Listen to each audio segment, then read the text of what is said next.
Hi. Good morning. Good morning. How are you? Hassan. Hi. Good morning. Hi. كيف حالكم؟ الحمد لله.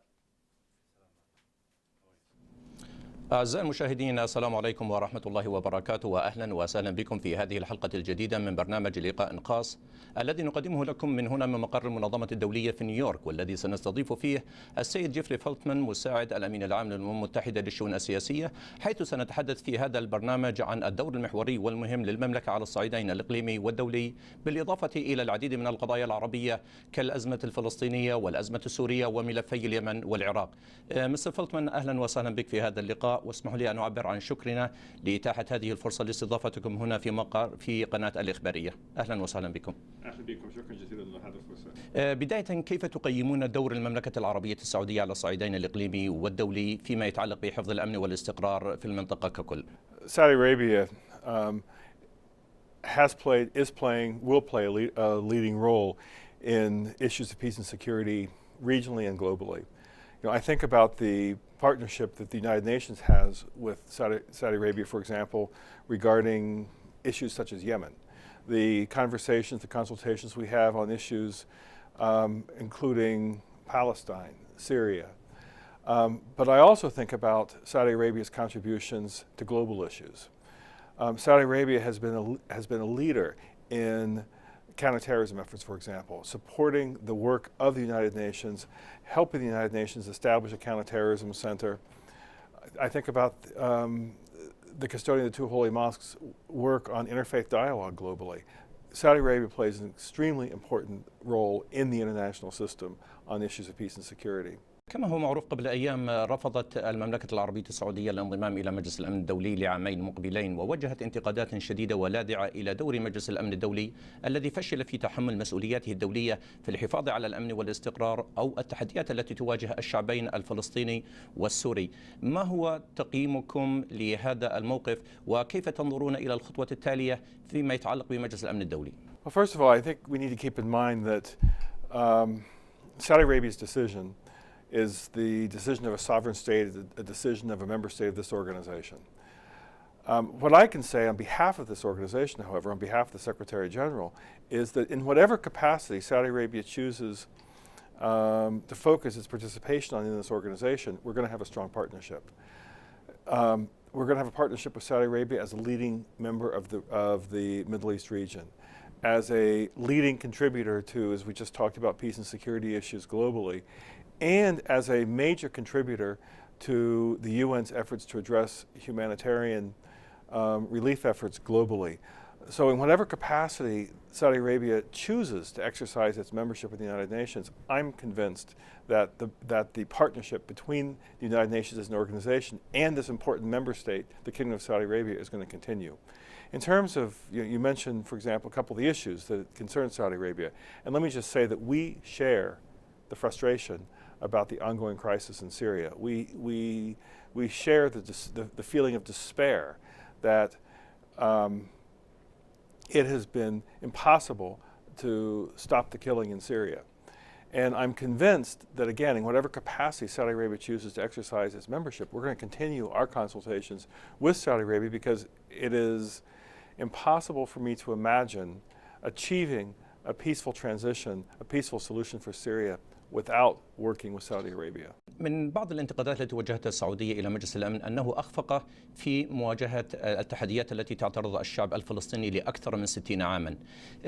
كما هو معروف، المفاوضات الدائرة بين الجانبين الفلسطيني والإسرائيلي الآن تسعى إلى إقامة أو تحقيق حلم إقامة دولتين فلسطينية وإسرائيلية. إلى متى نحن أو إلى أي مدى اقتربنا من هذه النقطة في إقامة دولة فلسطينية تعيش إلى جانب دولة إسرائيل؟ This is another area where we understand the Saudi frustration because we share it.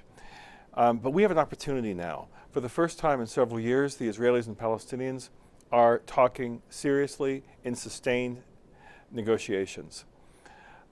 These are not easy issues that the two sides are dealing with, but at least it's my feeling that you don't need lengthy negotiations at this point, you need decisions. The two sides need to be making decisions to achieve that two-state solution. The issues have been talked about for years. It's clear where the two sides have differences. Now it's time for decisions. And I think that all of us in the international community, from close by in the region to further away here in New York and the United Nations, need to support the two sides in coming up with those decisions. We want to help the Palestinian people. The best way to help the Palestinian people, in my opinion, is to help the Palestinian people achieve their dream of an independent Palestinian state. And that's going to happen because of negotiations, through negotiations where you end up with two states side by side in peace and security. I don't want us to miss this opportunity. I want us to seize this opportunity and help the two sides take the decisions they need. المجموعة الرباعية أكدت أكثر من مرة أن خطوات تحقيق دولة فلسطينية باتت في ظل التوترات الدائرة حاليا، هي باتت تبتعد عن الاهتمام الدولي. الدولة الفلسطينية المقبلة، ما هي أبرز التحديات التي تواجه المحادثات حاليا والتحديات التي تواجه الدولة الفلسطينية في المستقبل؟ Well, I think we need to see a Palestinian state as soon as possible. That's the goal. That's the goal of the talks.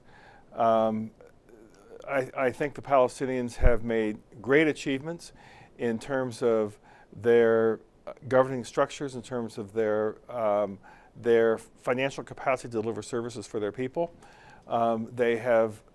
The state of Palestine has achieved observer status in this organization. But there are a lot of unanswered questions that are only going to be able to be solved through negotiations with the state of Israel. And those are happening now. The quartet that you've mentioned is now, I would say, reactivated. The quartet's value is, I think, most apparent when there are negotiations going on, when there needs to be a supportive structure for the negotiators and for the political leaders. And the quartet has also helped mobilize international support for the Palestinians in terms of the type of financial resources they need to be a viable state, because it's not just enough to be a state by name, it needs to be a viable state in which the Palestinian people can vest their aspirations and their hopes. قبل أقل من عامين تقريبا انطلقت الأزمة السورية وشدت انتباه الأسرة الدولية. انتقل الثقل السياسي والدبلوماسي من فلسطين إلى سوريا. كما تعرفون الآن تتجه الأوساط الدولية إلى عقد مؤتمر جنيف الثاني باعتباره الحل الدبلوماسي الوحيد الذي تؤمن به الأمم المتحدة. باعتقادكم ما هي احتمالات النجاح؟ وإذا ما فشل هذا التحرك ما هي الخطوة التالية؟ We are doing all we can to get to a Geneva conference in mid-November and to have that Geneva conference be a success. It's worth remembering what the goal of that Geneva conference is. The goal of that Geneva conference is not to perpetuate the status quo in Syria. It's not to continue the current situation of civil war. It's not to return the clock back to December 2010 or January 2011.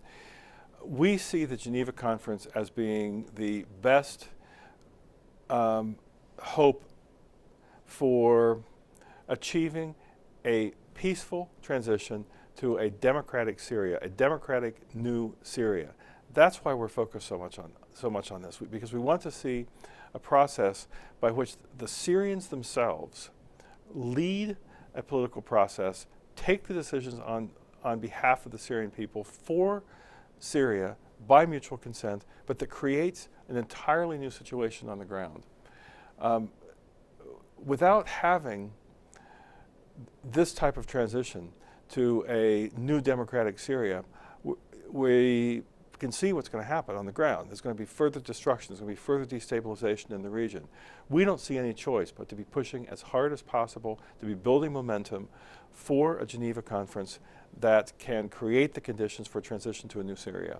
خلينا نركز على نقطة إذا ما فشل مؤتمر جنيف الثاني، ما هي الخطوة وما هي آثار ذلك على المنطقة؟ I don't think my boss, the Secretary General, wants me to talk about the possibility of a failure for Geneva. He wants me to focus on what are the conditions for success of Geneva. Now, I don't want to underestimate how hard this is. I don't want to sound naive here. There's been 2.5 years of killing. More than 100,000 people are dead because of the fighting. There's a third of the population is either refugees or displaced inside Syria. This is hard stuff. But what are our choices here? Our choices are to allow the permit the killing to continue by lack of international solidarity, or to pull ourselves together regionally and internationally behind a political transition for Syria that the Syrian people themselves can buy into. I'm very much aware that the Security Council resolution on chemical weapons from a couple of weeks ago, Resolution 2118, does not address the broader questions that are plaguing the Syrians right now. But it does provide a glimmer of hope that the Security Council itself can come together around Syria questions. So we're trying to build on that momentum created by the chemical weapons resolution in order to push for a broader political solution that would stop the killing and address the very legitimate grievances that Syrians across the political spectrum have about the current situation. لقد سبق وأكدتم أنتم وسعادة الأمين العام للأمم المتحدة بان كي مون بأن الأزمة السورية باتت تهدد الأمن والاستقرار ليس في المنطقة بل الدوليين كذلك. ما هي احتمالات انتقال الصراع إلى دول المجاورة خاصة لبنان وسوريا؟ Well, you see the spillover now. Look at the refugee burden that Jordan and Lebanon have had to shoulder, Iraq and Turkey as well. Look at the tensions that have taken place in Lebanon. There just recently there were fights between Sunnis and Alawites in the city of Tripoli in northern Lebanon. Look at how the sectarian tensions that were already existing in Iraq have been exacerbated by what's happening in Syria. There's been cross-border shelling into Turkey from Syria. The conflict in Syria has already spilled over into the region. And we need to make sure that we can help those countries contain the damage emanating from that tragedy, the catastrophe in Syria, but we also need fundamentally to change the dynamic inside Syria to prevent further spillover. يبدو أن المنطقة العربية باتت تشهد العديد من التوترات. ننتقل الآن إلى الملف اليمني. كيف تقيمون دور الحكومة الانتقالية في هذه المرحلة؟ وما هو دور الأمم المتحدة في مساعدة اليمن على العودة مرة أخرى إلى المجموعة العربية وإلى الأسرة الدولية أكثر متماسكا وأكثر قوة؟ It's worth remembering where Yemen was a couple of years ago. When you think about this country, it has regional divisions, tribal divisions, historic divisions. There were people out on the street. It's a heavily armed society. Things looked very, very worrying, very grim as recently as 2.5 years ago in Yemen. And look where we are now. There's a transitional government that is in charge of the country. There is a national dialogue process that it's not easy, but it's underway. And there's strong, unified support by the region, by the international community for this transition process. This is the only peaceful transition process in the Arab world that is moving along with agreed timelines and with the strong support of its neighbors. Why is this different in Yemen? It's different for a couple of reasons, but a primary reason is the leadership of Saudi Arabia, the leadership of the GCC countries.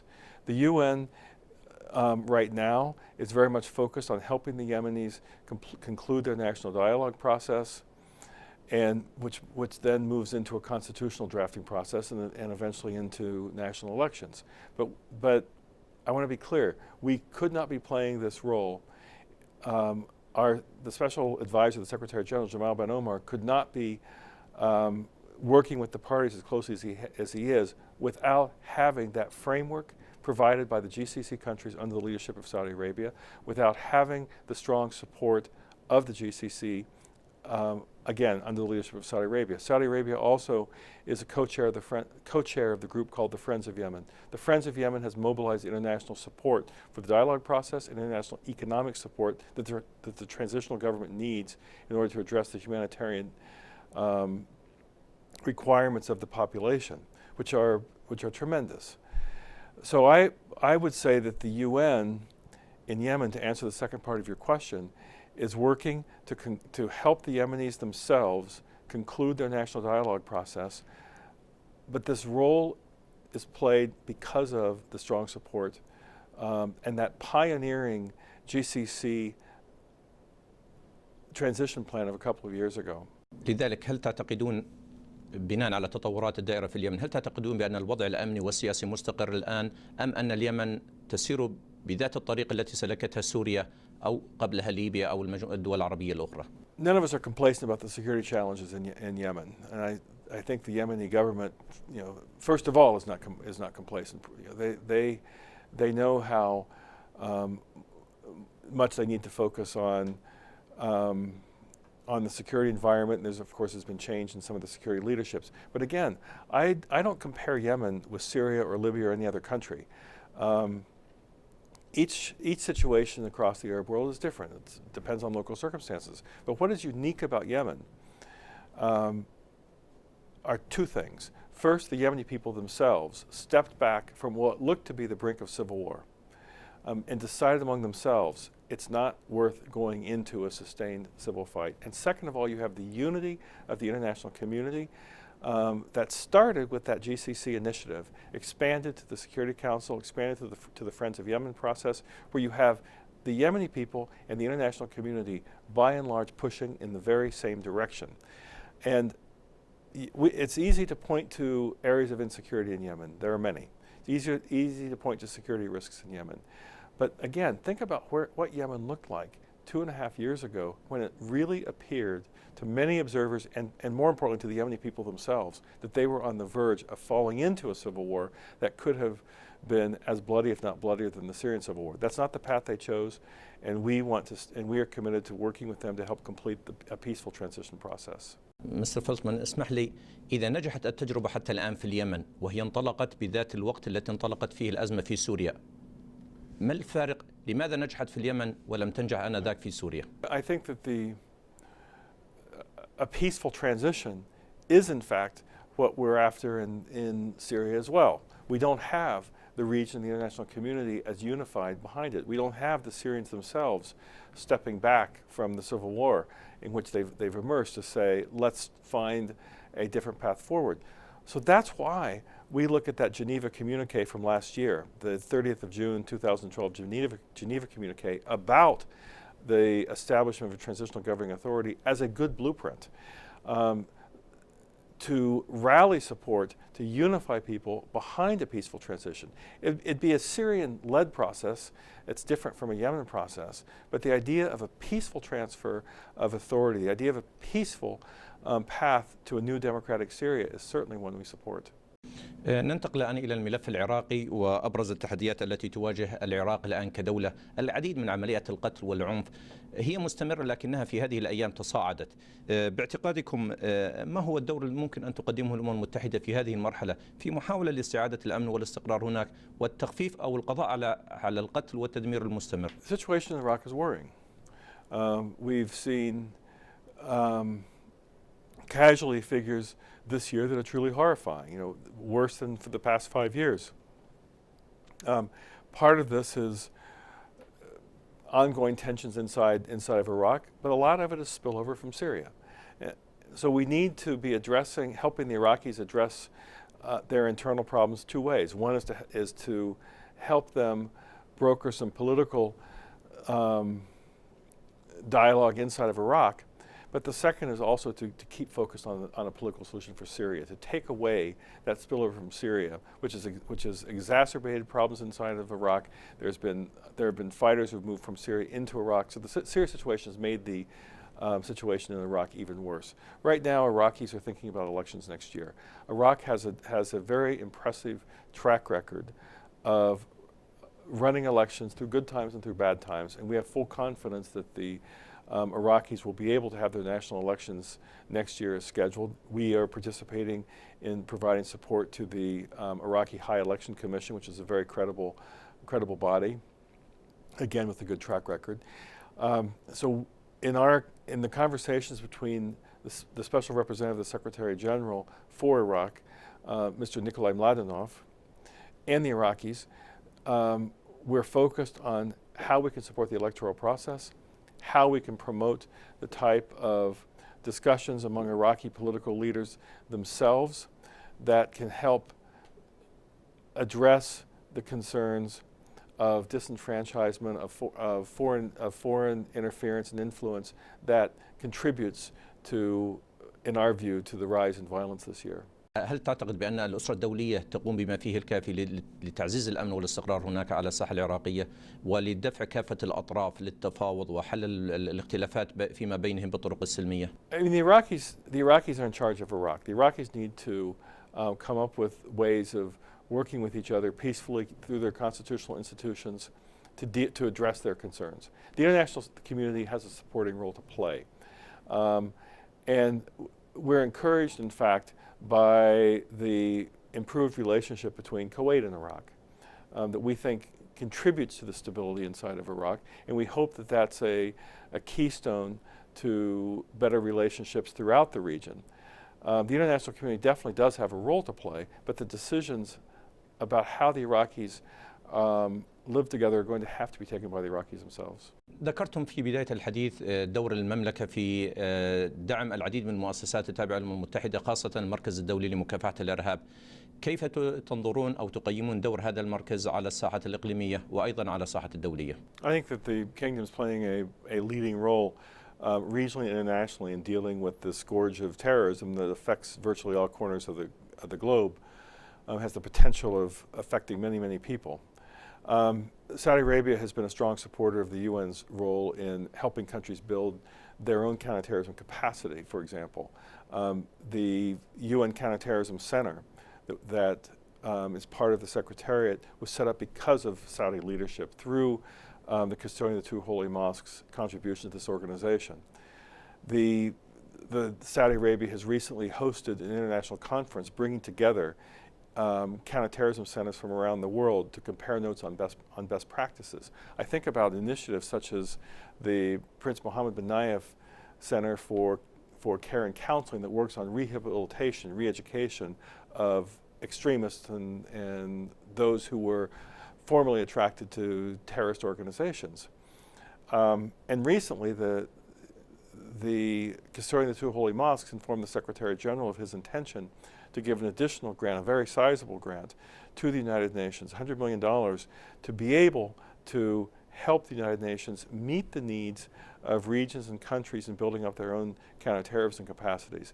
There's another aspect I think is important. I mentioned it in the first question, which is His Majesty the King's very strong leadership in interfaith dialogue, in building bridges between people of different religious backgrounds, which I think is part of the whole picture of the type of leadership Saudi Arabia is bringing to the counterterrorism file internationally.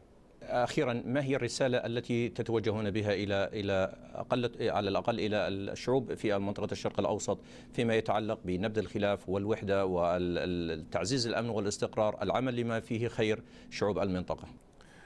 The United Nations has a very strong partnership with all the countries in the Middle East region that may be watching your show.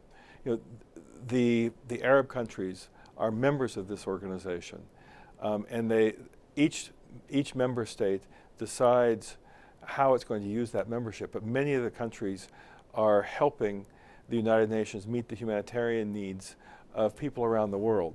For example, contributing to the UN humanitarian agencies' funds and programs. There is ongoing consultations between the Secretary General and leaders in the region about how best the United Nations can help address issues of international peace and security. These are not easy issues. You know, we've talked about Palestine, we've talked about Syria. We have to see the more hopeful but still difficult transition taking place in Yemen. But I want to assure you that the United Nations sees the partnership with the Arab world, the partnership with the Middle East, as being the key to having the United Nations help achieve goals in the Middle East. We can't come in and impose solutions on countries. We need to be working with the people and the leaders of the region. نعم مستر فلتمان، شكرا جزيلا لك على هذا اللقاء الموجز. وإلى هنا أعزائي المشاهدين انتهت هذه الحلقة الخاصة من برنامج لقاء خاص. هذه تحيات محدثكم حسن أبوزيتون، والسلام عليكم ورحمة الله وبركاته. شكرا. Thank you so much. Thank you so much.